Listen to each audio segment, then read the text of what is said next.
ng mga nagbabagang balita. 3 bahay sa Sipokot nasunog ng dahil umano sa napabaya ang kandila.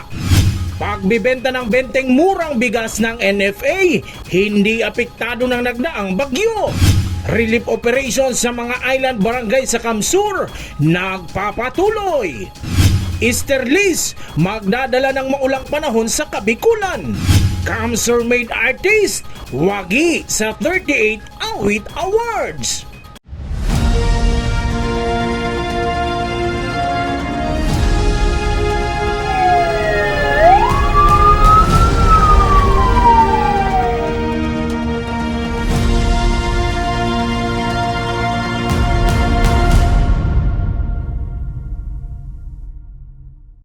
Magandang gabi, narito ang mga maiinit na balita sa Camarines Sur. Maswerteng walang nasaktan sa sumiklab na sunog sa Sipokot, Camarines Sur na ang mitsa hinihinalang na iwang kandila. May ulat si Eli Balbin. Naglalagablab na apoy ang gumising sa mga residente ng Zone 3, Barangay Aurora, Sipokot, Camarines Sur alas 2 na madaling araw nitong Sabado, Nobyembre 16. Umabot hanggang sa second alarm ang sunog kung saan nirespondihan ng iba pang fire truck sa kalapit bayan. Ayon kay Glenn Monson, isa sa mga may-ari ng bahay, dapat sana sa kabilang bahay sila matutulog ng kanyang pamilya nung gabing iyon. Ngunit napagpasyahan nito na sa kabilang bahay na lamang manatili dahil sa personal na kadahilanan. Pagkin sana ako matutulog yung gabi yun. Eh, ang problema nga, basang-basa pa yung mga babagawa ng kababahalang. Sabi daw nung akong anak, yung isa daw kong apo, doon sana matutulog sa taas. Nagsindi daw ng kandila. Pero doon natulog sa sa bahay at natatakot na rin, takot din nga. Pero nung ginising kami, nag-aapoy na, malakas na ang apoy. Kadinanong ko yung apo ko, sabi ko, nagsindi ka ba talaga ng kandila? Hindi naman daw siya nagsindi ng kandila. Kasi doon siya natulog sa baba. Malaking panghihinayang ang naramdaman ni Glenn dahil hindi lamang material na pag-aari ang nawala kundi pati ang mga alaala at sakripisyo sa pagpapatayo ng kanilang tahanan. Aniya, wala ni isang kagamitan ang natira matapos lamunin ng apoy ang kanilang tahanan. Mula sa mga kasangkapan sa loob ng bahay hanggang sa mahalagang dokumento at personal na gamit, lahat ay naabo. Hindi niya inaasahang mawawala sa isang iglap ang lahat ng bagay na pinaghirapan niyang ipundar sa loob ng maraming taon. Meron, oo, marami. Mga importante, mga appliances, may TV, may rep, may washing machine, tapos yung mga damit, mga sapatos ng mga bata, yung mga uniform. Yung mayroon pong may tutulong sa amin, gusto lang itong tumulong. Maraming salamat po. Naging hamon naman para sa mga tauhan ng Bureau of Fire Protection Sipokot ang pag-apula sa sunog dahil sa makitid na kalsadang dinadaanan patungo sa lugar. Dahilan upang mas mabagal ang pag-usad ng kanilang fire truck at kagamitan. At 2:16 AM, nag-responde na po kami duman sa fire scene. Sadit po ang tinampo, nag-deploy muna kami ng duwang initial fire trucks, then ang rayo po ng fire scene sa fire truck is 120 meters. Bali po, after assessment, naglatag po kami ng 8 hoses para po maabot si fire scene hali sa fire truck. Maswerteng walang nasaktan sa insidente. Sa ngayon ay nagpapatuloy pa ang kanilang investigasyon hinggil sa pinagmulan ng sunog. Tinitingnan ngayon ng Bureau of Fire Protection na mitsa o sanhi ng sunog ang naiwang improvised na pailaw tulad ng kandila o gasera na maaaring naiwan o nagkaroon ng depekto bago sumiklab ang apoy. Kung kita magamit ng mga pailaw, siguraduhin ta po na bantayan ta. Dahil po pagbayaan kung sakaling magamit ng kandila or gasera.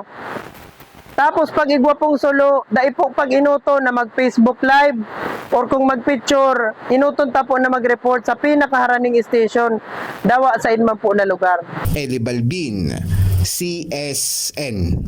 Hindi umano nakakaapekto ang pag-release ng NFA ng mga bigas sa mga LGU matapos ang pananalasa ng Super Typhoon Uwan. Sa pagbebenta nila ng benteng bigas Merona o BBM Rice, ahensya na nawagang tangkilikin ang abot kayang bigas. May ulat si Jem Garcia.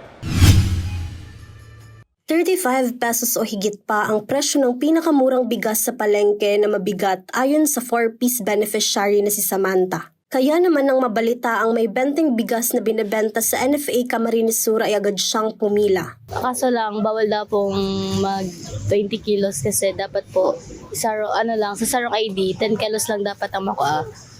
Kapag 20 kilos, duwang ID po dapat.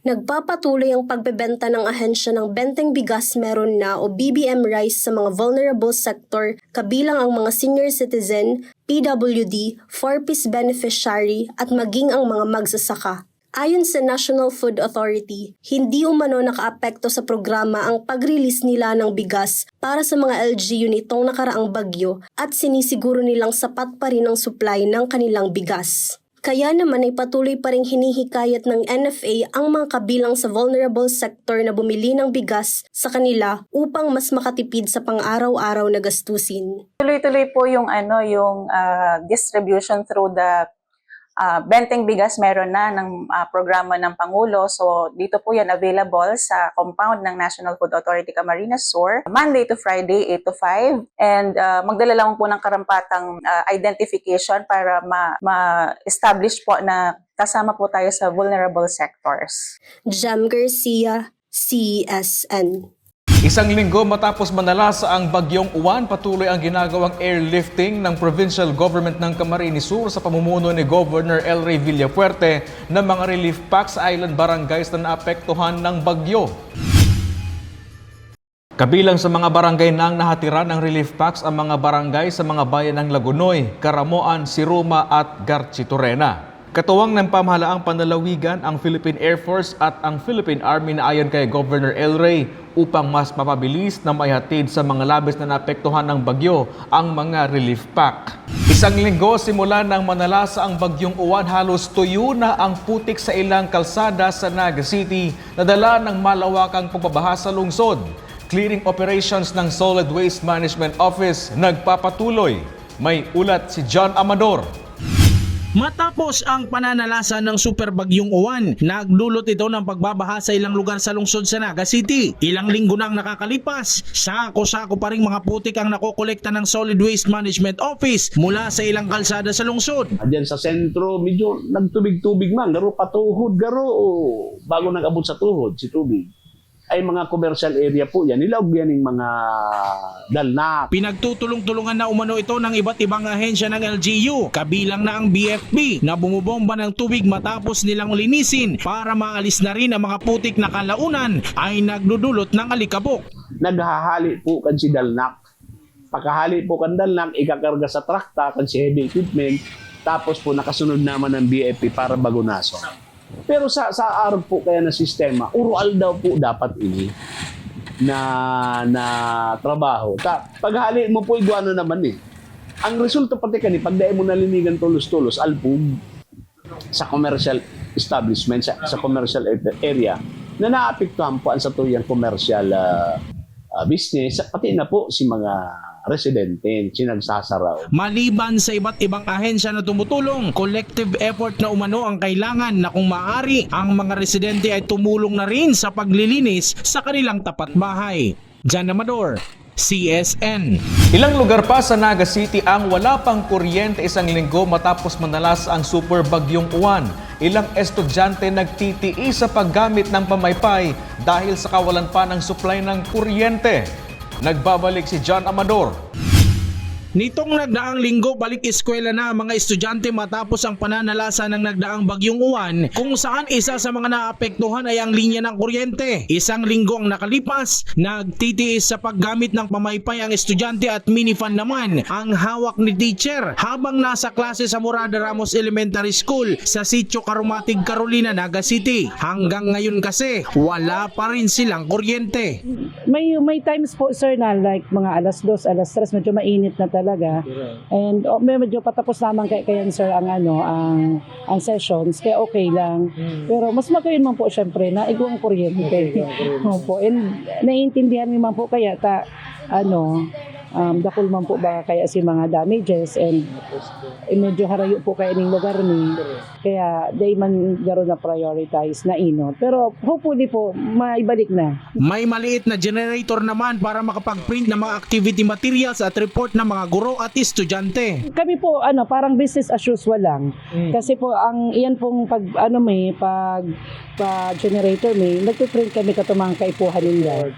So hindi bako lang sir pati ito mga activities na tiga mas madali man po kaya pag printed na nag-i-implement po ba kami kang aral program gabos po materials na piprint mi na po kaya si mga si mga kulang pa tiga na dai ma-delay kaya nag-generator kami kaya hopefully po talaga ibalik na po ang kuryente takay po ni po yan digdi sa school. Actually ining Naga City nakafocus kita target ta within this day makuha ta at least 90 to 99% energized ining Naga City. Dahil nasa restoration period kita, dakulong po si mga nagpapaabot ng concern dahil ang kuryente po mas kaipuhan nung yan. Grabe ang init kang panahon. Naga City po, igwa na lang kita nagkakapirang mga elementary saka high school na day pa napapailawan. Ini sa may Carolina, ang aram ko igwa kita dyan ining Morada Ramos Elementary School. Ngunyan target yan mapailawan dahil itong sa indang eskwelahan medyo harayo duman sa kasentruhan kang barangay. Naabutan naman ng news team ang ilang elektrisyan ng Barangay Carolina na nagkukumpuni ng nasirang drop wire papunta sa paaralan. Malaki umano ang tulong para sa pagkumpuni at pagbalik kuryente sa mga lugar. Ang pinakapunto ta kaigdi dapat yaon si espiritu kang bayanihan. Medyo naabala ang restoration kung day po naghihiro ang LGU barangay, si mga electrician, si mga tao. Kung iasa ta po kaya yan sa tuyang mga technical personnel ta, si mga lineman ta, limitado ang tao kang Kasureko to. Kaya pag abot mi sa sarong lugar, may mga naka-ready na, may mga na-inspeksyon na. Igwa man na kabaliktaran, nag-aasa sa grupo kang Kasureko to na sinda, maski po itong pinakasimple na lang na pag-check yung mga linya kang street lights, dahil pa po nagigibo. Si mga drop wire, kaya naman lang ka mga barangay electrician, until now, mayo pa po. Kumbaga, inaasa gabo sa kooperatiba. Kaya dyan kita naabalang maray. Si mga targetan na mapailawan, duman sa period na kung saan kinakaipuhan ta ng ma-energize 100%, dahil po nakukuha. Dahil may mga LGU barangay kita, ali man lang po ini sa feedback ang mga tao duman sa lugar kung saan nadudumanan ta. Duman man sa mga aktibong maray, nagpapasalamat kita. Nahihiling ta si pagkakaiba. Duman sa mga aktibo, halos sa sarong aldaw kaya tang makadeklara ng 90 to 95% na energize. Gusto sabihin na-identify na ninda kung saan kita malag ng mga poste dahil may tumba. Guided na si crew kang Kasureko to. 100% energized na umano ang mga barangay ng lungsod. Subalit sa ngayon nakatuon umano ang Kasureko na maidiretso na ang pagbalik ng kuryente sa mga kabahayan sa bawat barangay ngayong araw. Jan Amador, CSN. Kahit na may pagbaba sa railway-related incidents, mas pinaigting pa ng Philippine National Railways o PNR ang kampanya nito sa Railway Safety Awareness. Higit sa 500 estudyante nakiisa sa Railway Safety Awareness Summit ng ahensya. Narito ang ulat. Higit sa 500 estudyante mula sa iba't ibang lalawigan sa Bicol Region ang nakiisa at dumalo sa Railway Safety Awareness Summit ng Philippine National Railways o PNR. Ayon sa PNR, kahit na may pagbaba sa naitalang railway-related incidents, hindi nagpapakampante ang ahensya at mas pinaigting pa ang kampanya sa ligtas na railway operations sa Kabikulan. Mga kabataan rin ang target ng ahensya lalo't malaki ang papel ng mga ito bilang mga susunod na mamamayan ng bansa. Among the pillars of the campaign, the awareness campaign, would be the students because they will be growing up and eventually they will be the citizens of and they will be the people of the Bicol region. So we intend to educate them and inculcate in the youth and bring back the stop, look and listen na mindset sa kanila so that we can create a safer community. Isa sa mga estudyanteng dumalo sa Safety Awareness Summit ang grade 12 student na si Raj. This is very relevant sa akin kasi grade 12 na po ako, magka-college na ako, lilipat na ako. Hopefully, kung makapasa sa UP, lilipat na ako sa Manila and I think gagamitin ko ang train station a lot. So, lagi ako mag-commute, maybe gagamitin ko to go to school or to go to my apartment home. And I think knowing basic safety doon sa train station is very important. Para sa PNP, malaking tulong rin ang naturang aktibidad upang mapababa ang mga aksidente sa Riles. Tulad na lang sa nasasakupan ni Police Captain Mark Anthony Cladera ng Bato Police na isa sa mga bayang dinadaanan ng Nagalegas Pinaruta ng PNR. Ang kinaganda nito, mga summit na to is maging aware ang mga public para sa mga may mga railways, lalong-lalo na yung mga release na sa mga municipalities kung saan present yung mga railways. So ito yung isa sa mga avenue para maging ma-educate or matutunan ng mga safety and mga best na gagawin para iwas aksidente sa mga railways. Chris Novello, CSN. Pinag-iingat ng health expert ang publiko lalo na ang mga nakatira sa mga lugar na binaha ng manalas ang Super Typhoon Uwan na mag-ingat sa leptospirosis. Sapat naman umano ang supply ng prophylaxis medicine kontra sa naturang sakit. Ayon sa PHO, may ulat si Jem Garcia. Isa sa pangamba ng publiko matapos ang pagbaha na dulot ng Super Typhoon Uwan ay ang pagtaas ng kaso ng leptospirosis. Dahil dito, tiniyak ng PHO Kamsur na sapat ang supply ng prophylaxis medicine sa EOC Clinic sa Pili Capital Complex, kung saan libre lamang itong makukuha kasama na ang pagpapakonsulta sa mga doktor na hatid ng LGU Kamsur sa pamumuno ni Governor Alray Villafuerte. Ayon naman sa health expert mula sa PHO, makakatulong ang pag-inom ng prophylaxis medicine upang mapigilan ang epekto ng leptospira bacteria sa katawan ng tao. Nakukuha ito sa paglusong sa kontaminadong tubig kung saan nagiging entry point ng bakterya ang open wound o sugat. Importante po siya para kahit paano mabawasan natin yung mga kaso ng leptospirosis kasi tuwing tag-ulan talaga, tuwing nagkakaroon ng baha, madalas tumataas yung mga kaso natin ng leptospirosis. So, malaking tulong po siya para at least mabawasan yung mga kaso natin. Kaya naman pinaaalalahanan ng medical expert ng EOC Clinic ang publiko patungkol sa tamang pag-inom ng prophylaxis medicine. For example, kung isang tao lumusong ng isang beses lang naman tapos wala siyang sugat sa paa, pwede tayong magbigay ng doxycycline, 2 kapsula na ititake niya ng isang beses lang.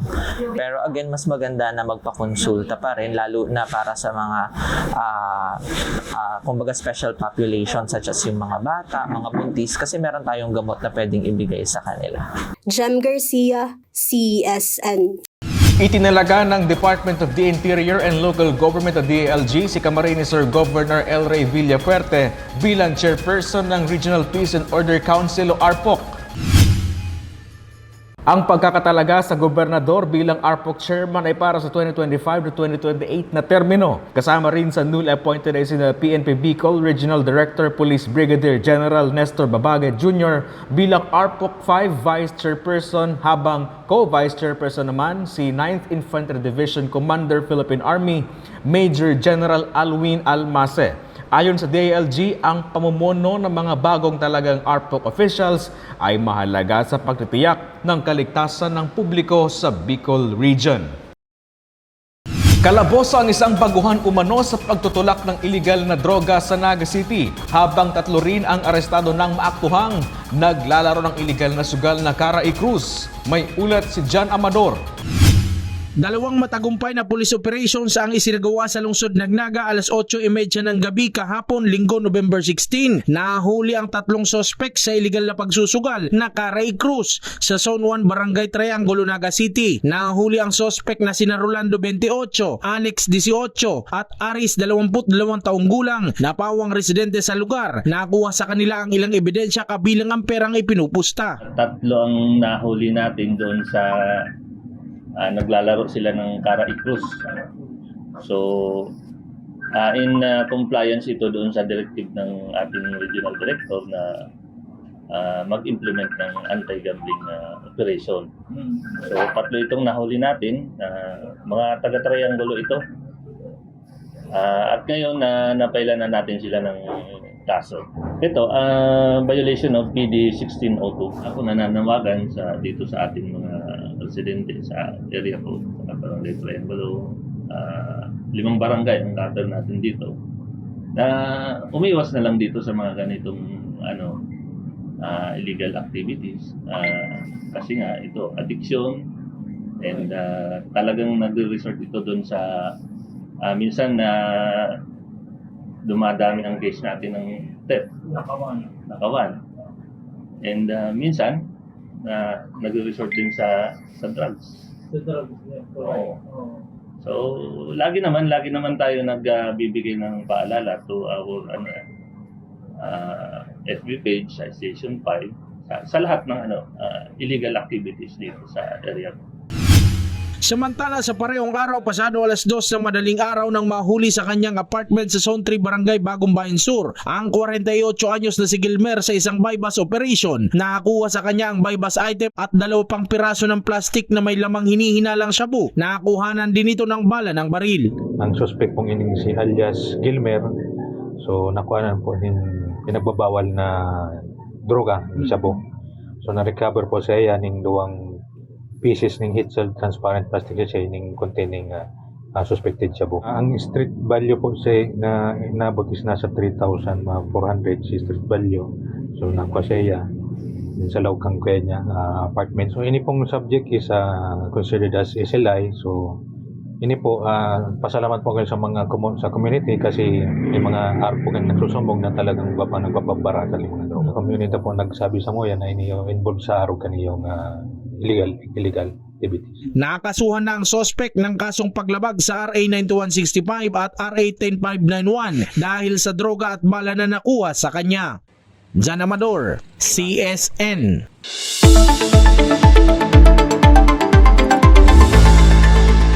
Wala mang binabantayang sama ng panahon sa loob at labas ng Philippine Area of Responsibility. Makakaranas pa rin ng maulap at panakanakang pag-ulan ang ilang lugar sa Pilipinas.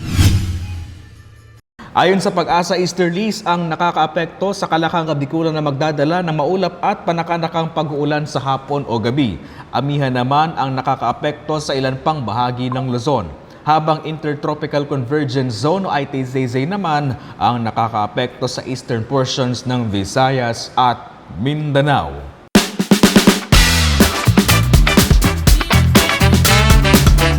Hindi nagpahuli ang Kamsur-made artist sa recently concluded 38 Awit Awards na ginanap sa Meralco Theater sa Pasig City. Wagi at itinanghal bilang Best Novelty Recording ang kantang Atras Abante ng Kamsur-made artist na si Aji at Introvert Fiesta. At para sa Best Novelty Song Recording Award, the award goes to Atras Abante by Introvert Fiesta featuring Aji. Congratulations! Hindi maitago ni Aji ang kanyang saya sa naiuwing parangal at nagpasalamat sa kanyang mentor na si Boom Dayupay. Yon, para sa isang baguhan na artist. Maraming salamat Awit Awards. Siyempre, maraming salamat din sa patuloy na sumusuporta sa amin. Sony Music Philippines, Element East, may Introvert Fiesta Family, Kamsur-made.